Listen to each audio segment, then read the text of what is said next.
See his teammate. The journey continues 400 plus miles further into the land I love. But admittingly, this was territory we'd never been to before. All I knew of Omaha was that it was Warren Buffett's home, sourced a great steak, and the movie Dirty Rotten Scoundrels might have dropped the name in a few times. But I'd had a hunch that there was more to know about the city of Omaha, Nebraska, and sure enough, the art community held some of the answers. Oh, only a few hours in as hot as a mofo here, but I'm gonna go see what's happening. The Hot Shops Art Center was founded in 1999 in the northern downtown area of Omaha.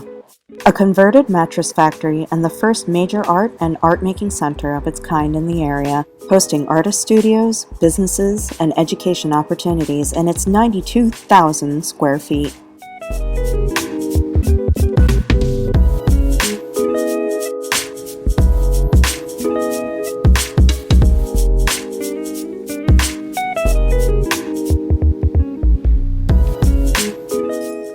Even in its quietest corners, this place was buzzing with energy.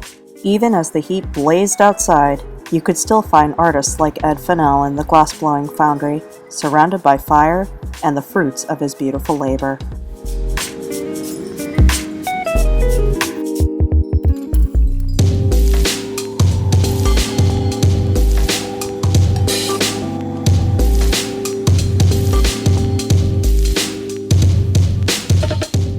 Continuing the walk around this fantastic labyrinth, a New Yorker could reflect levels of envy into the scope of their spared space.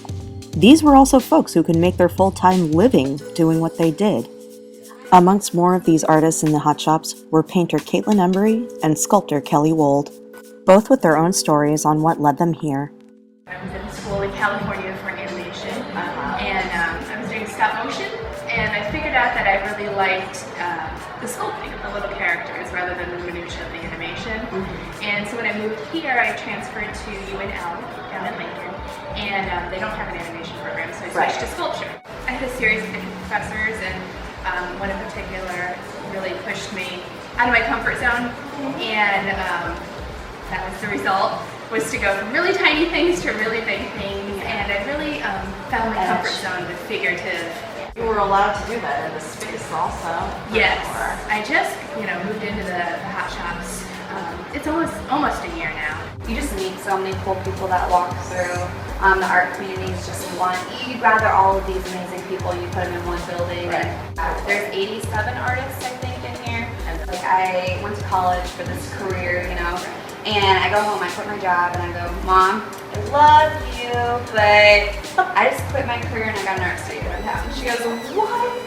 That must have been a great conversation. Oh, it was great. No, she's the best one in the world. Both parents are. But she goes, Kaitlyn, and I'm like, I know, there's only like 6% of artists that actually make it. I'm like, but Mom, I need you to be here for me. This is the one thing I want to do, and if I'm going to do it, I need to do it now. I've had so much work come from just being in an environment where people are allowed to walk through the building and come into your studio and see you work and get inspired by your story and what you have to say about it. And it's just like, that's the main thing we want to do, is to promote something that we love so much. And a really unique community, especially of women artists, which I love. Yes. I do. Yeah. It's hard to find, but it's really close-knit, and everybody works really well together, and there's so many talented male and female artists. Yeah. But go girls. But go girls. Go girls. Yeah. It's just the best job in the world. Like, I can't say that enough. It really is, and I hope that everyone will get the opportunity to follow their dream and do what they love every day, because it's just awesome. That's what I'm trying to do. Do it, yes. I'm so excited. I kind of look at it like this. So where artists go, people follow. I think artists have the tendency to think ahead, becoming the visionaries for the future. In seeing all these amazing spaces becoming the mecca for art and creation and whatnot, and soon people will follow, describes a different kind of commentary about nature. We don't give art the credit that it really needs, but yet we chase it. I don't quite understand how this goes, but we'll find out. And keeping after it, we will.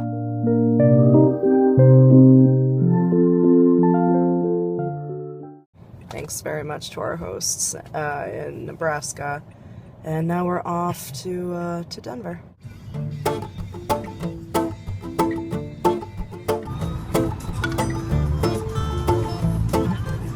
We seem to be coming up on these pretty crazy speed limits. So... We're at 75 miles an hour now.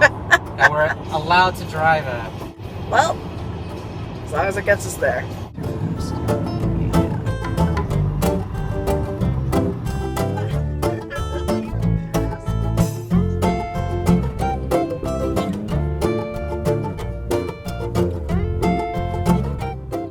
I mean, you can't make this stuff up. This is absolutely gorgeous. Flat for the last however many miles, almost 300 miles.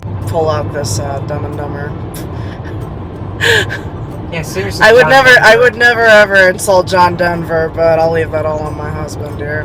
Seriously, where are the mountains, John Denver? Where are they? Miles and miles on beautiful open road and getting higher above sea level, the cool views before mountains would speak for themselves.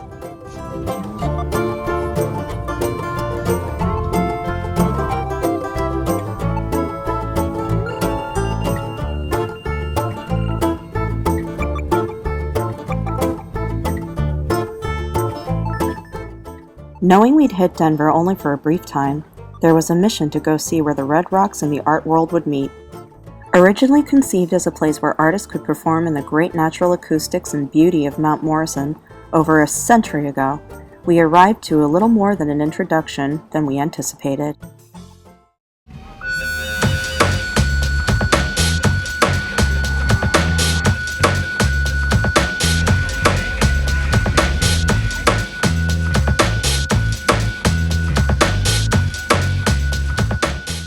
Red Rock Amphitheater, owned and operated by the City and County of Denver, Colorado, was today's grounds for a global dance festival. Thousands of people gathering under the open sky to celebrate life, liberty, and a mutual love of electronic music. I'm just like, I'm happy that someone finally came out here to figure out why we come here. Okay. What are you guys all here for?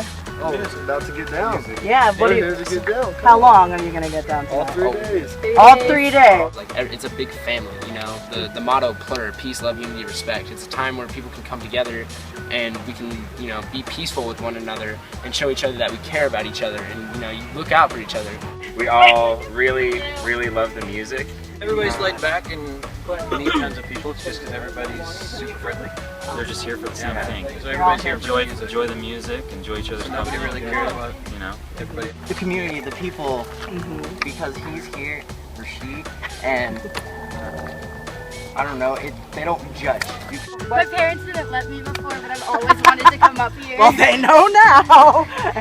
So even though it's like almost 100 degrees outside, you guys are still... It's not gonna stop. Oh yeah. Water. If you're burning up and you say, if you just scream, I'm thirsty as hell, Someone gives you water. Someone will give you a bottle of water. Yeah. You'll see it flying. If they can't find you, they will just throw it. That's all they... You see someone or you yourself can go to that person and help them and be like, hey man, you need some water, or, you know, here, come sit down and fucking talk to me about, you know, your outfit, or, you know, let's trade candy. I see people out there half naked. Yeah. You can see Literally whatever you just want, tank do on whatever the you nipples. want. Yeah. If that's what you wanted to wear, she's decided You guys look today very not. identical at the moment. Well, I like...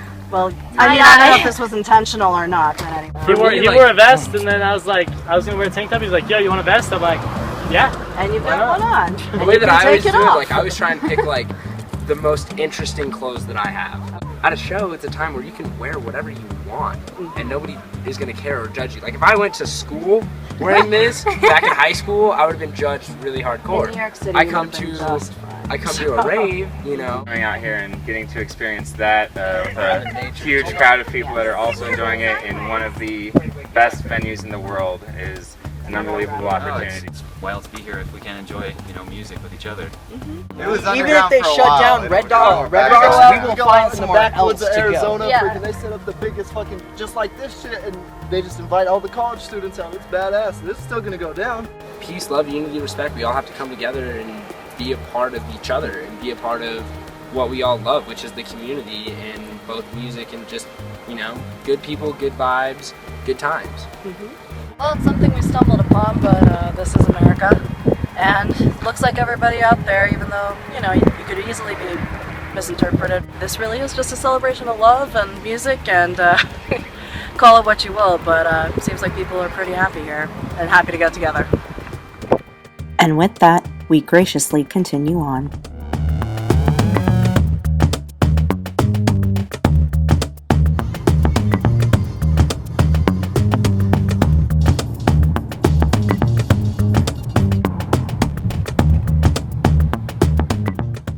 On the way to our stop in Utah, even the fast driving couldn't prohibit what we were coming to see. Natural beauty we were mere specks passing through. The greenest grass and bluest skies from one's National Geographic dream. We're passing through Wyoming now, and honestly, it's one of the most beautiful places I've ever seen on Earth. Wyoming is awesome. They let people drive at 80 miles an hour. So I'm gonna try my best not to do 90. But yeah, it's great.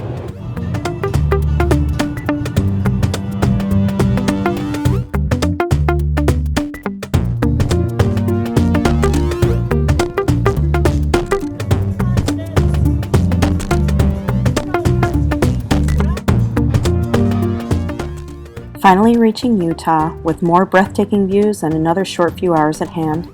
Let's just say that budgeted trips and time for thrills was the name of the game, but not an impossible feat.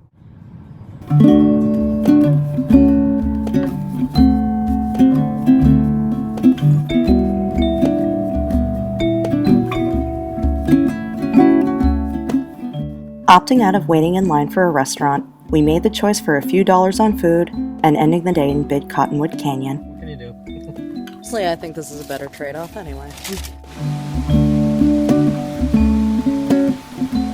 So what? We missed a few quesadillas and tacos. And this beats it every time, anytime for me.